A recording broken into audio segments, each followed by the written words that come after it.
झारखंड लेना रहता है तब आप बोलते हैं गैर सरकारी आदिवासी हैं और सरकारी आदिवासी मिलकर 50% होता है, झारखंड को अलग करो। मेरे कंधे में लेके बंदूक चलाइएगा और जब मिला तो खाइएगा मलाई सिर्फ अकेले, तो ये नहीं चलेगा। अभी सिर्फ हवाएं चल रही है, जब तूफान चलेगी तो ये राज्य सरकार और न ही केंद्र सरकार इस हवा को संभाल पाएगी। हम लोग मांडर की थाप से जगाने की कोशिश कर रहे हैं, ढोल की थाप से, ढोल की आवाज से सरकारों को जगाने की कोशिश कर रहे हैं। अगर ये नहीं जगेगी तो हम लोग सरकार को भी उखाड़ फेंकने का काम करेंगे, चाहे केंद्र सरकार हो या राज्य सरकार हो। This news is sponsored by Himalayan International Residential School, Siliguri. सरकार हमारी आवाज को अनसुना कर रही है।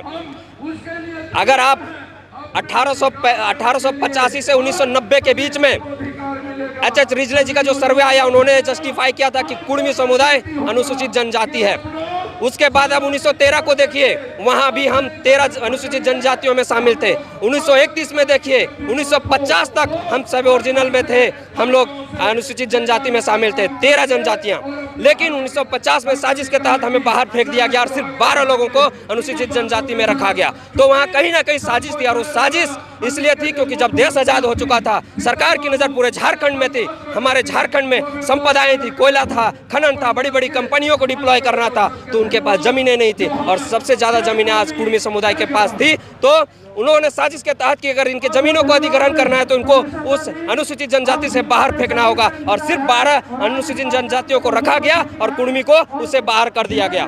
तो कहीं ना कहीं बहुत बड़ी साजिश हुई है, हमारे साथ छल हुआ है, हमारे साथ छल कपट हुआ है। हम उस अधिकार के लिए आए हैं और उसके लिए लड़ने आए हैं। आप आज़ादी के समय से देखिए, हम एक ही बात कहेंगे, चाहे स्वतंत्रता संग्राम की लड़ाई हो, रघुनाथ महतो अग्रणी पंक्ति में थे। झारखंड अलग करो आंदोलन में आप देखिए, हमारे शहीद निर्मल महतो, शहीद सुनील महतो, विनोद बिहारी महतो, शहीद शक्तिनाथ महतो जी, जब महतो अपनी कुर्बानी देता आया है, बलिदान देता आया है इस झारखंड को सींचने के लिए, तो क्या उस बलिदानी का परिणाम यही कि उनके बाल बच्चे और वंशजों को उसके हक अधिकार से अलग रखा जाए? हम उसकी लड़ाई लड़ रहे हैं कि अब ये छल कपट नहीं चलेगा और उस हक अधिकार को हम लोग लेकर रहेंगे, चाहे उसके लिए जान क्यों नहीं गंवानी पड़े, शहादत क्यों नहीं देने पाए। इतनी शहादतें हुई है, हम भी देंगे। अभी सिर्फ हवाएं चल रही है, जब तूफान चलेगी तो ये राज्य सरकार और न ही केंद्र सरकार इस हवा को संभाल पाएगी। हम लोग मांडर की थाप से जगाने की कोशिश कर रहे हैं, ढोल की थाप से, ढोल की आवाज से सरकारों को जगाने की कोशिश कर रहे हैं। अगर ये नहीं जगेगी तो हम लोग सरकार को भी उखाड़ फेंकने का काम करेंगे, चाहे केंद्र सरकार हो या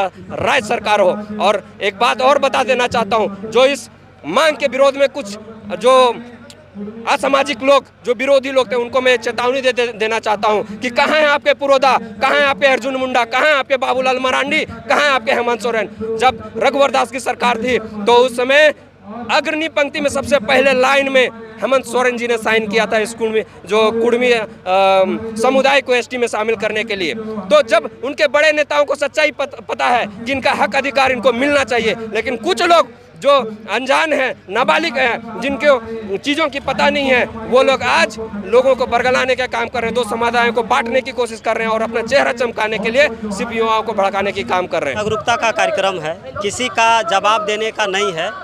हमारी लड़ाई वो जो लोग विरोध कर रहे हैं उनसे है ही नहीं। हमारी मांग तो सीधा सरकार से है, उनको भी समझना पड़ेगा। ये मांगना हम सभी का संवैधानिक अधिकार है, और देना न देना उसके लिए संस्थाएं हैं। वो जो संविधान का जो मापदंड है, लोकुर कमेटी का जो मापदंड है, उससे वो तय करता है। वो बोल रहे कि आप हमारे आरक्षण की मांग कर रहे थे, हम तो विरोध करेंगे। कोई किसी का आरक्षण नहीं लेगा, ये तो संवैधानिक नियम है।